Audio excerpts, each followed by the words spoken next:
নমস্কার বন্ধুরা, শুভ সকাল। মেঘনান মৌমিতা ব্লগে আপনাদের সবাইকে স্বাগত। আজকে সকাল সকাল চলে এসেছি ছাদে। কালকে রাতে আমাদের এখানে খুব ঝড় হয়েছে, তাই দেখো গাছপালা কিছু ভেঙেও পড়ে গেছে। আমার ঘরের পেছনে যে বাগানটা আছে সেখানে আজকে 5টার সময় উঠেছি, তাই ভাবলাম ঝড়ে তো ছাদটা নোংরা হয়ে রয়েছে, পাতা পড়ে, তাই একটু ঝাড় দিয়ে নিই। এখানে ঝাড় দিয়ে দেখো সব জড়ো করে রেখে দিয়েছি, পরে ফেলবো। আজকে দেখো এই টবটা একটু রঙিন রঙিন লাগছে, কেন বলো তো? এই ফুলগুলো তো রোজ ফোটে না, আজকেই ফুটেছে, তাই রঙিন হয়ে গেছে টবটা। এখানেও কিছু ফুল হয়েছে দেখো, এই 3টে টবেই এই ফুলগুলো হয়েছে। আজকের ব্লগটা একটু অন্যরকম হতে চলেছে, কারণ আমাদের পাড়ায় আজকে ক্রিকেট কম্পিটিশান আছে, তাও আবার সেটা আমাদের বাড়ির পাশে। গতবার থেকেই এই ক্রিকেট কম্পিটিশন শুরু হয়েছে, কিন্তু আমাদের বাড়ির পাশে না হওয়ায় সেই জন্য আর যাওয়া হয়নি আমার।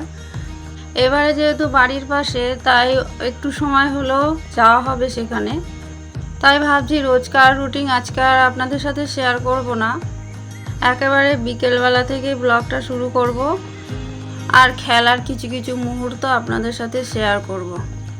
সন্ধ্যা থেকেও কিছু কাজকর্ম থাকে, কিন্তু সেগুলো সারতে সারতে তার মাঝে মাঝেই একটু মাঠে যাব, গিয়ে দেখে আসব, আর আপনাদের সাথে সেটা শেয়ার করব। আপনাদের কেমন লাগলো সেটা দেখে অবশ্যই আমাকে কমেন্টে জানাবেন। ভালো লাগলে ভিডিওটিতে একটা লাইক করে দেবেন, আর যদি আপনি চ্যানেলে নতুন হয়ে থাকেন তাহলে চ্যানেলটি সাবস্ক্রাইব করে আমার পাশে থাকবেন। আজকে ছাদের কিছু কিছু টব এত রঙিন হয়েছে, আপনাদের সাথে এই রঙিন ফুলগুলো শেয়ার না করে আর থাকতে পারলাম না, তাই সকালের ব্লগটি একটু করেই নিলাম। আর তার সাথে পুজোর ফুল তো আছেই। যখন পুরোপুরি বর্ষা চলে আসবে তখন এই রঙিন ফুলগুলোতে আমার টব আরও ভরে যাবে।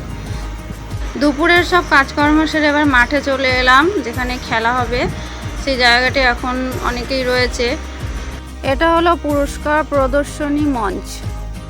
খেলাটি আমাদের কালীমাতা সংঘ থেকে পরিচালনা করা হচ্ছে। আর এদিকে দেখুন সন্ধে হতেই আলো জ্বলে উঠেছে আমাদের বাড়ির সামনে থেকে, একদম ওই রাস্তার মুখে। দেখতেও ভারী ভালো লাগছে। এখন বাজে রাত 8টা, আর মাঠে কিছু সাংস্কৃতিক অনুষ্ঠান চলছে। খেলাটা একটু রাত করেই শুরু হবে, তার আগে এই প্রোগ্রামগুলো হয়ে যাবে।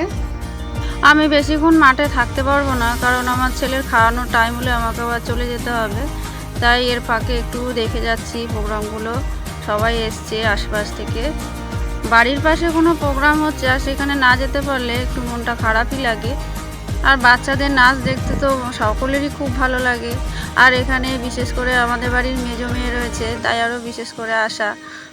আমাদের কালীমাতা সংঘের পরিচালনা এরকম ছোটোখাটো সাংস্কৃতিক অনুষ্ঠান আরও 2-1টা হয়ে থাকে, সেখানেও চেষ্টা করি যাওয়ার। সেখানে আমার মেয়েও কখনো অংশগ্রহণ করে। চারিদিকে প্রচুর লোকজন, দেখতেও খুব ভালো লাগছে। এখানে আশেপাশে থেকে অনেকেই এসছে, খেলার মেম্বাররা তো আছেই। আজকের এই খেলাটিতে 18টি দল আসবে নানা জায়গা থেকে, কিছু দল লোকালের আর কিছু দল বাইরে থেকে আসবে। তাদেরকে আবার এন্ট্রি ফিও দিতে হবে কিছু, সেটা থেকে মূলত পুরস্কারের টাকাটা উঠে আসে।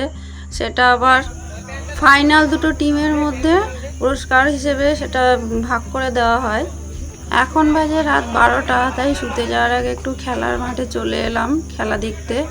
খেলা অনেকক্ষণই শুরু হয়ে গেছে, কিন্তু ছোট বাচ্চা থাকলে যা হয় আর কি, সময়ে সময়ে কিছুই হয়ে ওঠে না।